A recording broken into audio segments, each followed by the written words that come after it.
हाँ, तो बच्चों इस क्वेश्चन में अपने को बोला है कि एक घन की निचली सतह को स्थिर रखा गया है। यानी कह रहा है कि ये जो घन है इसकी निचली सतह को फिक्स कर दिया गया है। यानी कोई भी बल लगाएंगे तो ये सतह इससे आगे या ऊपर या नीचे नहीं खिसकेगी, यानी इसको एक ही जगह फिक्स कर दिया गया है। चलिए इससे आगे बोला है कि इसकी ऊपरी सतह पर इसकी सतह से 30 डिग्री के कोण पर एक बल लगाया जाता है।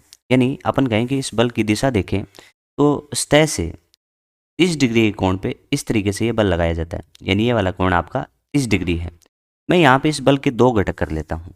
इसमें से एक घटक ये घटक होगा और एक घटक इसकी सतह के लंबवत ऐसे होगा। तो अपने यहाँ पे कह सकते हैं ये वाला जो घटक है उसमें जो बल है वो आपका स्पर्शरेखीय बल है। ये जो आपका बल है वो अभिलंब बल है।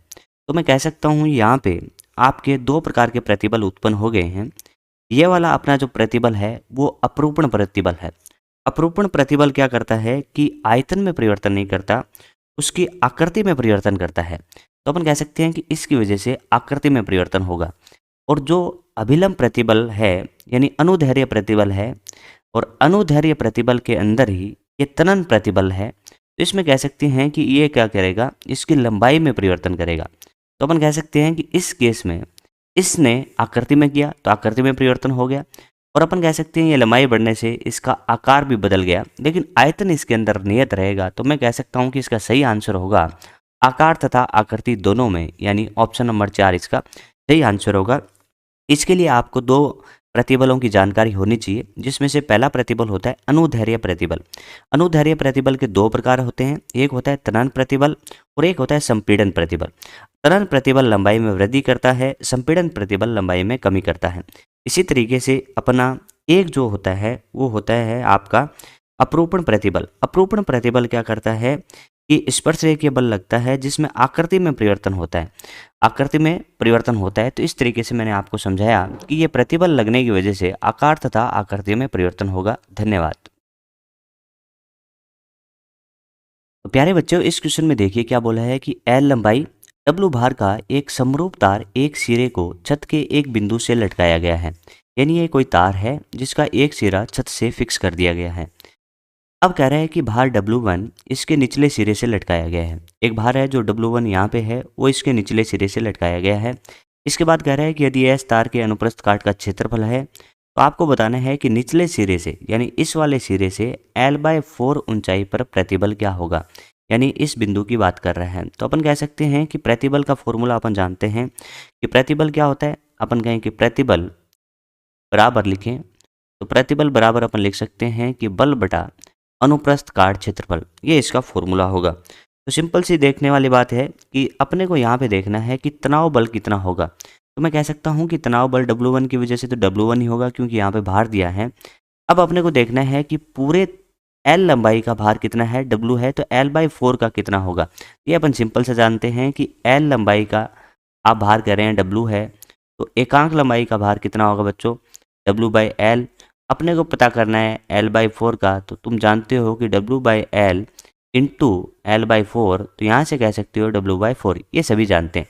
तो अपन कह सकते हैं कि इस पे जो कुल तनाव बल होगा उसका मान अपन यहाँ पे देखें तो एक तो W1 होगा और एक इस L/4 लंबाई के तार के कारण W/4 होगा, और बटा अनुप्रस्थ काट का क्षेत्रफल तो वो S है। तो ऐसा उत्तर अपन देखने जाएं तो सेकंड ऑप्शन अपना सही उत्तर होगा, जिसमें आपको प्रतिबल पूछा। प्रतिबल में अपन कह सकते हैं कि यह एक प्रकार का तनन प्रतिबल है जो कि अनुदैर्ध्य प्रतिबल का प्रकार होता है, जिसका फॉर्मूला होता है बल बटा अनुप्रस्थ काट क्षेत्रफल। तो इस तरीके से इस क्वेश्चन को अपन ने किया। धन्यवाद। हाँ, तो प्यारे बच्चों इस क्वेश्चन में बोला है कि लोहे के निश्चित आयतन से, यानी आयतन इसके केस में निश्चित बोला है, से L लंबाई का एक तार बनाया जाता है। इस पे एक नियत बल F इस प्रकार लंबाई में उत्पन्न विस्तार निम्नलिखित में से किसके समानुपाती होगा। क्वेश्चन में कह रहा है कि आयतन मान लीजिए नियत रहे, तो उस केस में आपको बताना है कि जो विस्तार होगा यानी डेल्टा L होगा वो किसके समानुपाती होगा। अपन जानते हैं इसका फॉर्मूला कि F/A बराबर Y डेल्टा L बटा L। यानी अपन कह सकते हैं यह प्रतिबल हो गया जो समानुपाती होता है किसके, विकृति के। तो प्रतिबल समानुपाती विकृति, तो अपन इसका एक गुणांक लेके आते हैं जिसको कहते हैं यंग प्रत्यास्थता गुणांक। तो अपन यहाँ पे कह सकते हैं कि इस केस में डेल्टा L की मैं बात करूँ तो डेल्टा L बराबर क्या होगा बच्चों, F into L upon A Y। और अपन यहाँ पे कह सकते हैं देखिए लंबाई तथा एरिया के बारे में अपने को ज़्यादा पता नहीं है, लेकिन अपन यहाँ पे कह सकते हैं कि आयतन नियत है, तो आयतन नियत है और आपको बताना है कि लंबाई के साथ इसका क्या संबंध होगा। तो अपन यहाँ पे लंबाई को रख लेते हैं और आयतन बनाने के लिए क्या करते हैं, देखो एल से भाग दे देते हैं, एल से गुणा कर देते हैं। तो अपन यहाँ पे कह सकते हैं डेल्टा एल बराबर जो आएगा वो क्या आएगा, एफ इंटू एल का होल स्क्वायर। यहाँ पे अपन कह सकते हैं आयतन वी बन गया और वाई बन गया। देखिए ये तो क्या हो गया, पदार्थ पे निर्भर करेगा, और यहाँ पे ये आयतन इसने बोला है नियत है, और अपन बोला है कि नियत बल से खींचा जाता है, तो अपन कह सकते हैं कि जो डेल्टा एल होगा वो समानुपाती किसके हो जाएगा बच्चों, एल के होल स्क्वायर के। तो अपन कह सकते हैं कि ऑप्शन नंबर 3 इसका सही उत्तर होगा, क्योंकि इसमें क्वेश्चन में बोला है कि आयतन नियत है, तो आयतन नियत करके अपन ने इस क्वेश्चन का आंसर फाइंड किया। धन्यवाद। हाँ, तो प्यारे बच्चों इस क्वेश्चन में क्या बोला है, एक तार से डब्लू बाहर लटकाया जाता है तो तार में एल एम का विस्तार होता है। यानी पहले केस में अपने को दिया है कि एक तार इस तरीके से बच्चों, एक तार है जिसकी लंबाई मैं मान लेता हूँ कैपिटल एल है, एक कैपिटल एल लंबाई का तार है जिसे डब्लू बाहर लटकाया गया है, तो उसमें जो विस्तार हुआ डेल्टा एल वो स्मॉल एल हुआ।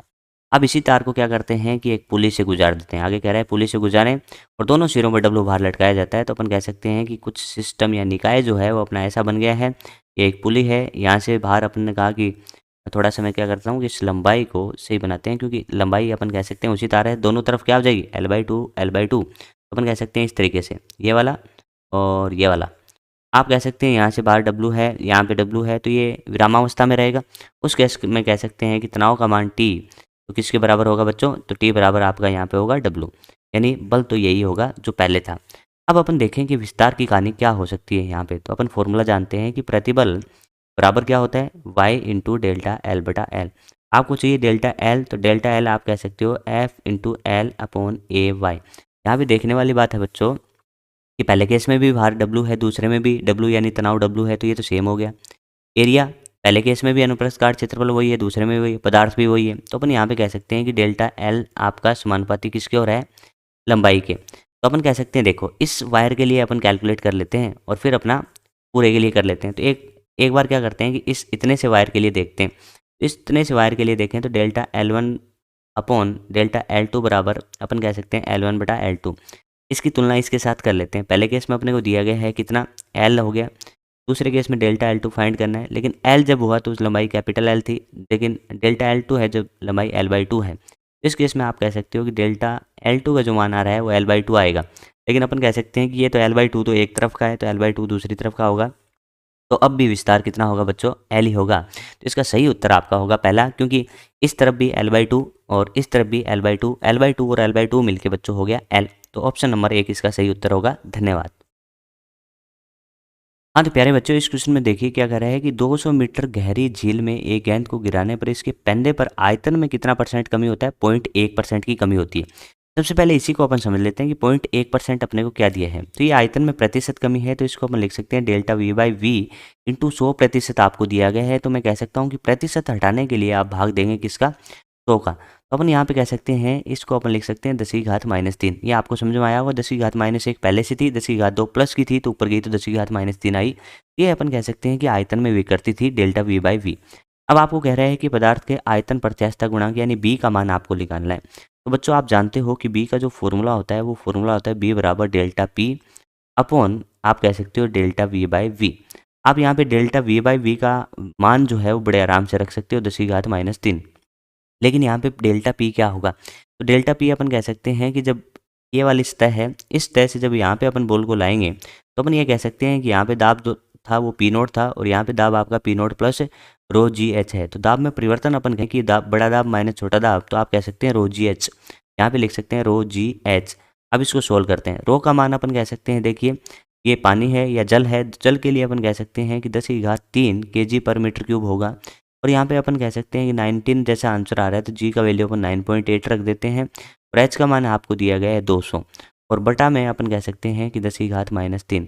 अब इसको अपन सोल्व करते हैं बच्चों, तो 10⁻3 ऊपर जाके 10⁻+6 हो जाएगा, +6 और यहाँ पे अपन कह सकते हैं 2 और आ गया तो 10⁸ हो गया और इसको इसके साथ मिला दो, तो अपन कह सकते हैं इस बी का जो आंसर आया वो आया 19.6 इंटू 10⁸ और अपन जानते हैं कि इसका जो मात्रक होता है वो क्या होता है। देखिए इसका कोई मात्रक नहीं होता, डेल्टा पी अपन जानते हैं न्यूटन अपॉन मीटर स्क्वायर होता है। तो इस तरीके से इसका जो सही उत्तर आएगा बच्चों वो आएगा 1 नंबर उत्तर, यानी ऑप्शन नंबर 1। धन्यवाद।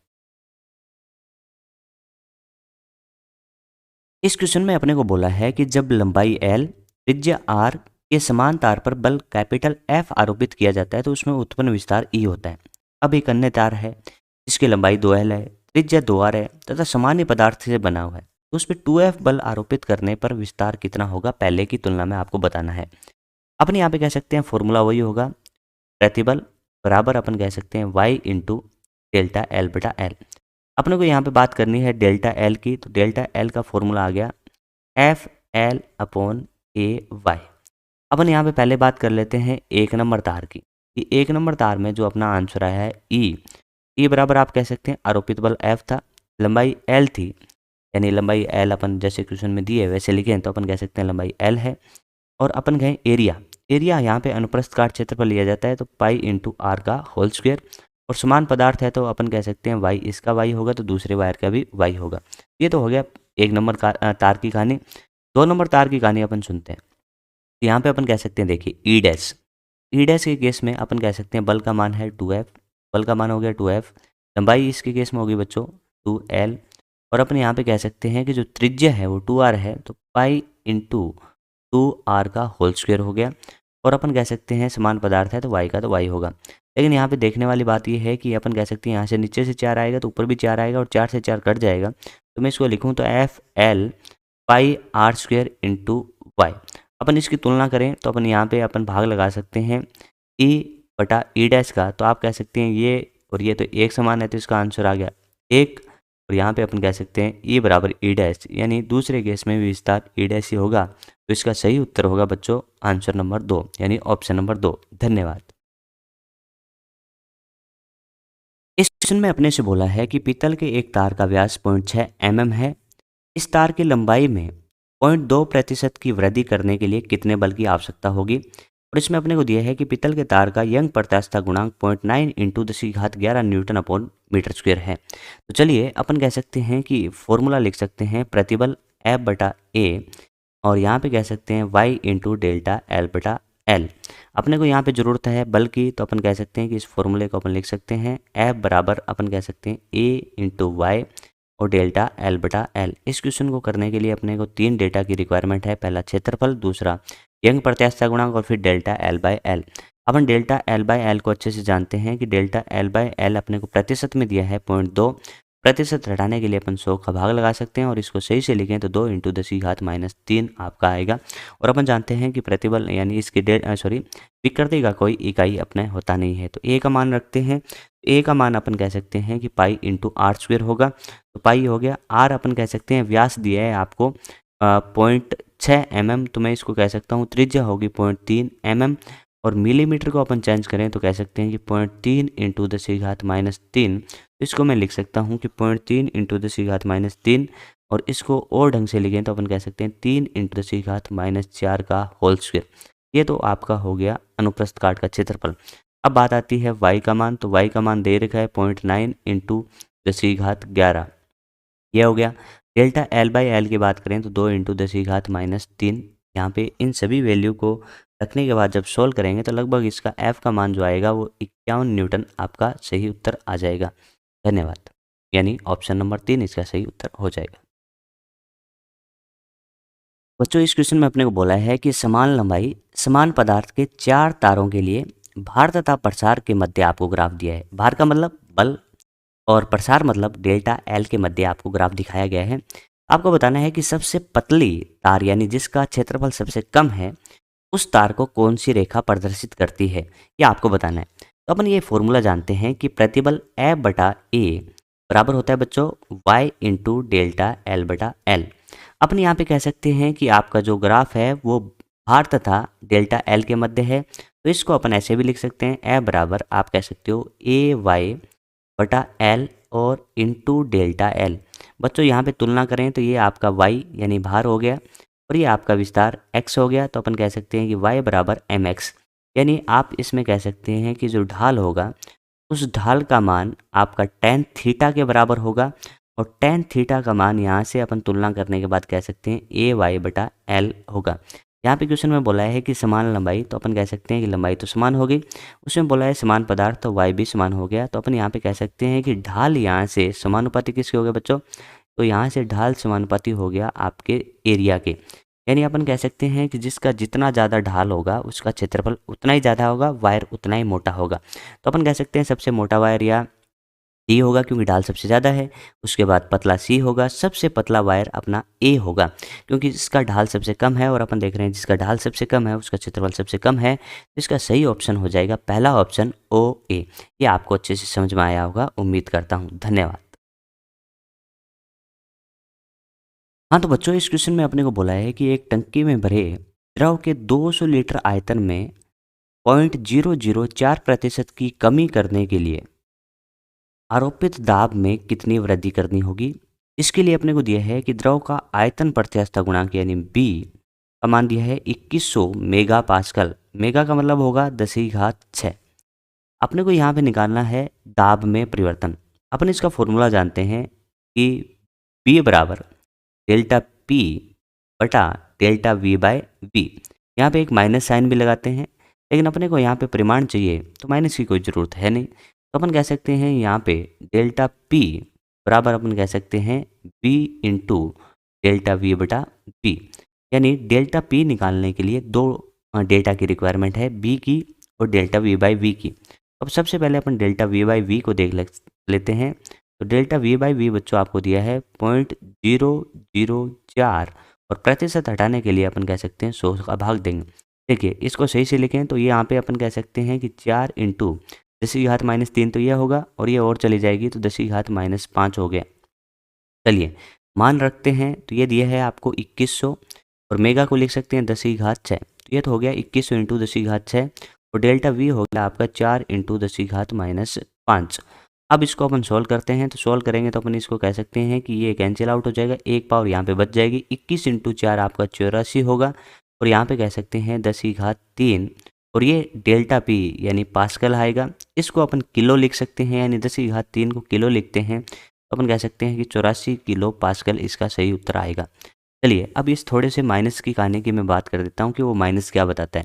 तो माइनस ये बताता है कि जब आप दाब में वृद्धि करेंगे तो आयतन में कमी होगी। तो लैंग्वेज में साफ साफ दे रखा है कि दाब में वृद्धि निकालनी है और आयतन में कमी आपको दे रखी है। तो वो सिंबल आपको बताता है कि जब ये आंसर दाब में वृद्धि होगी तो आयतन में कमी होगी, तो ये आंसर ऋणात्मक आएगा। उस ऋणात्मक आंसर को धनात्मक बनाने के लिए अपन एक ऋणात्मक यहाँ पे लगा देते हैं। तो ये तो अपन कहते हैं कि जब आपके थ्योरेटिकल क्वेश्चन होते हैं उसमें काम आता है। यहाँ पे न्यूमेरिकल में अपन पहले ही ये चीज़ें मान लेते हैं और परिमाण की बात करते हैं। तो इसका जो सही ऑप्शन होगा वो ऑप्शन नंबर 4 होगा। धन्यवाद। हाँ तो बच्चों, इस क्वेश्चन में देखिए कह रहा है कि प्रतिबल S है, तार का यंग प्रत्यास्थता गुणांक Y हो, तो आपको बताना है कि तार में प्रति एकांक आयतन में संचित ऊर्जा कितनी होगी। देखिए संचित ऊर्जा का डेरिवेशन के बाद अपन ये आंसर याद रखते हैं कि संचित ऊर्जा का जो आंसर होता है उसका फॉर्मूला अपने को पता है कि संचित ऊर्जा बराबर होता है 1/2 और यहाँ पे अपन लिख सकते हैं बच्चों प्रतिबल और इनटू अपन कह सकते हैं विकृति और इनटू अपन कह सकते हैं आयतन। ये इसका फॉर्मूला होता है बच्चों। अपन कह सकते हैं कि संचित ऊर्जा का फॉर्मूला होता है 1/2 प्रतिबल इंटू विकृति इंटू आयतन।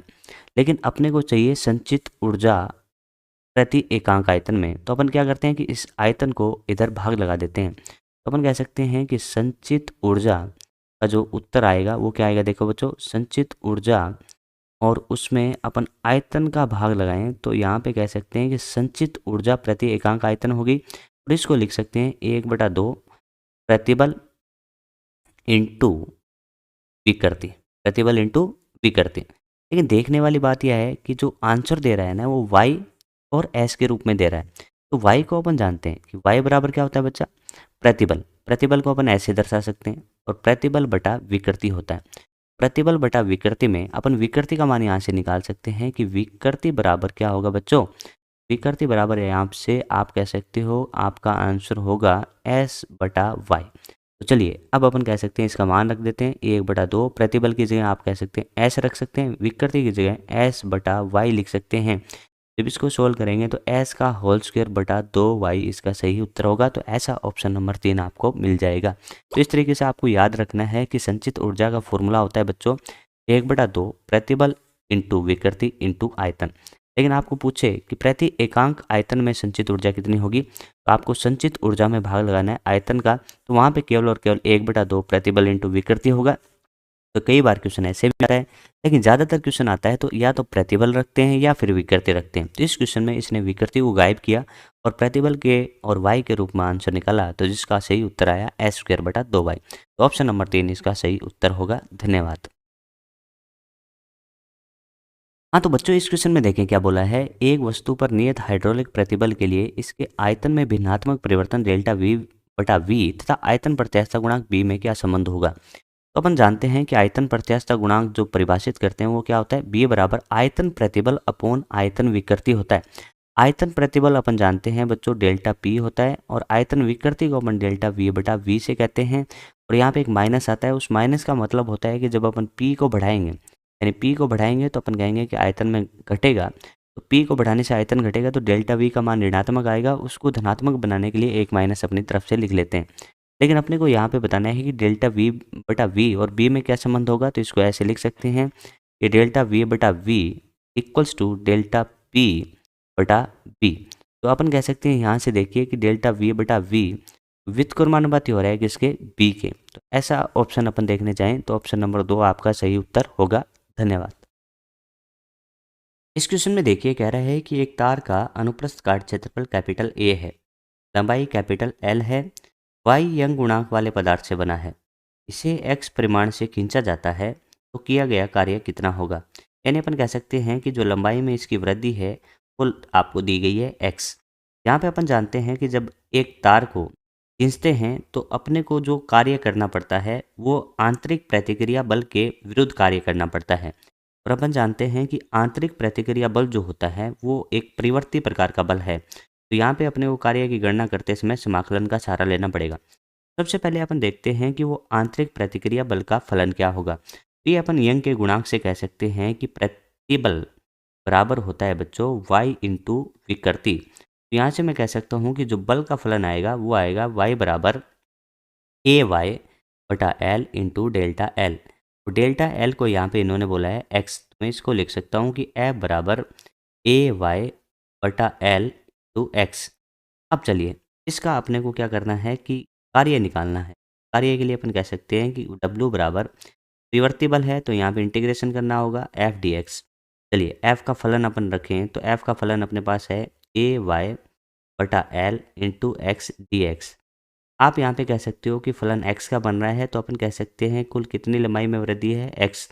अपन कह सकते हैं 0 से लेके x के लिए अपने को कार्य करना है। तो अपन यहाँ पे कह सकते हैं जब इसका समाकलन करेंगे तो AY/L तो बच्चों बाहर आ जाएगा, नियत है। x का समाकलन तुम जानते हो कि x²/2 होगा और लिमिट अपन कह सकते हैं 0 से x। तो यहाँ पे आंसर आ रहा है बच्चों AY/L इंटू x²/2। इस तरीके का ऑप्शन अपन देखें कह सकते हैं AY into L² AY into x², AY into x²/2L, यानी ऑप्शन नंबर 2 सही होगा। क्या इसका दूसरा मेथड भी हो सकता है जिससे अपना जल्दी से आंसर आए। तो अपन कह सकते हैं देखिए अपन पढ़ते हैं स्प्रिंग के केस में, स्प्रिंग के केस में स्थितिज ऊर्जा के फॉर्मूले पढ़ते हैं 1/2 kx²। ये भी अपन कह सकते हैं कि जो कार्य करते हैं वो स्थितिज ऊर्जा के रूप में संचित होता है। तो यहाँ पे अपन 1/2 और k की जगह अपन जानते हैं कि k की जगह अपन इस फलन को लिखना चाहें ए बराबर क्या हो सकता है बच्चों AY/L इंटू डेल्टा L। तो यहाँ पे अपन तुलना करें f बराबर kx से तो k की जगह लिखा मिलता है AY/L। तो इसकी जगह आप लिख सकते हो AY/L और इंटू लंबाई में वृद्धि अपन कह सकते हैं x का होल स्क्वायर। इससे आंसर अपना बहुत जल्दी आता है। इस तरीके से जैसा आपको अच्छा लगे करिए और इस तरीके से इस क्वेश्चन का ऑप्शन नंबर 2 आपका सही होगा। एक अच्छा क्वेश्चन है। धन्यवाद। इस क्वेश्चन में अपने को बोला है कि निम्नांकित 4 तार एक ही पदार्थ से बने, इसका मतलब y सभी के लिए सेम है। यदि सभी पर समान तनाव बल लगाया जाता है, यानी अपन कह सकते हैं बल का मान भी समान है, जिसमें सबसे अधिक प्रसार होगा, यानी डेल्टा L का मान अपने को बताना है कि सबसे ज़्यादा किसमें होगा। अपने को यहाँ पे लंबाई दी है तार की और यहाँ पे तार का व्यास दिया है, यानी व्यास से अपन त्रिज्या निकाल सकते हैं। सबसे पहले अपन फॉर्मूले की बात करें तो कह सकते हैं कि एफ बटा ए यानी प्रतिबल इक्वल्स टू अपन कह सकते हैं कि वाई इंटू विकृति यानी डेल्टा एल बाय एल। अपने को यहाँ पे डेल्टा एल के बारे में जानना है तो डेल्टा एल बराबर अपन लिख सकते हैं बच्चों एफ एल बटा ए वाई। यहाँ पे आप कह सकते हो कि एफ तो सेम है वाई सेम है तो डिपेंडेंसी आपकी एल और ए पे बचती है। तो आप एल तो एल ही लिख सकते हैं, इसमें आप कह सकते हैं कि अनुप्रस्थ काट का क्षेत्रफल पाई आर स्क्वायर लिख सकते हैं। मैं यहाँ से कह सकता हूँ कि डेल्टा एल जो निर्भर करेगा वो लंबाई तथा त्रिज्या के होल स्क्वायर पे निर्भर करेगा। तो अपने को देखना है कि एल बटा आर स्क्वायर का मान सबसे ज़्यादा किसके लिए है। तो नंबर 1 के लिए कैलकुलेट करते हैं अपन। ऊपर अपने को एल रखना है तो एल अपन मान लेते हैं 300 सेंटीमीटर, ये 300 होगा। नीचे अपन कह सकते हैं व्यास यानी 3 का अपन आधा करेंगे। अपन यहाँ पे कह सकते हैं कि mm और इसको अपन सभी में एक ही तरीके के डेटा हैं तो कोई फ़र्क पड़ने वाला है नहीं। तो अपन कह सकते हैं कि 3/2 का होल स्क्वायर करें। 3/2 का होल स्क्वायर अपन कह सकते हैं कि 9/4 हो जाएगा ऐसे, क्योंकि 4 ऊपर चला जाएगा। ठीक है, एक नंबर हो गया। 2 नंबर को इसी तरीके से देखते हैं। ऊपर अपन 50 रखेंगे और नीचे अपन कह सकते हैं 0.5। 0.5 1/2 होता है और 1/2 का भी आधा करेंगे तो 1/4 होगा और 1/4 का अपन होल स्क्वायर करेंगे बच्चों। देखिए ये क्या है 0.5, इसका मतलब 1/2। इसका भी आधा करेंगे तो 1/4 और 1/4 का अपन होल स्क्वायर करेंगे तो 1 × 16 क्या आएगा इतना। चलिए नंबर 3 देखते हैं। नंबर 3 में अपन कह सकते हैं ये क्या होगा, ये आपका 100 होगा और ये क्या होगा, व्यास 1 दिया है तो त्रिज्या 1/2 होगी। 1/2 का होल स्क्वायर करेंगे तो 1/4 आएगा, 4 को ऊपर भेज देते हैं। चलिए इसी तरीके से फोर्थ के लिए अपन देखते हैं। तो फोर्थ के लिए अपन कह सकते हैं ऊपर 200 आएगा और 1 mm का, ये इसका व्यास 2 है तो 1 mm का होल स्क्वायर अपन करेंगे तो इसका 1 ही आएगा। इस केस में अपन सबसे ज़्यादा देखेंगे ये 200 है, ये 400 है और यहाँ पे ये कह सकते हैं कि अपन 16 × 5 यानी 16 × 5 80 होगा और ये 800 हो जाएगा। यहाँ पे देखने वाली बात है तो अपन कह सकते हैं कि यहाँ पे ये कैंसिल आउट हो जाएगा। ये अपन कह सकते हैं कि 400/3 यानी इससे तो कम ही आएगा। तो सबसे ज़्यादा डेटा ये है, यानी नंबर 2 के लिए तार में लंबाई में वृद्धि सबसे ज़्यादा होगी। तो इसका उत्तर नंबर 2 यानी ऑप्शन नंबर 2 सही होगा। धन्यवाद।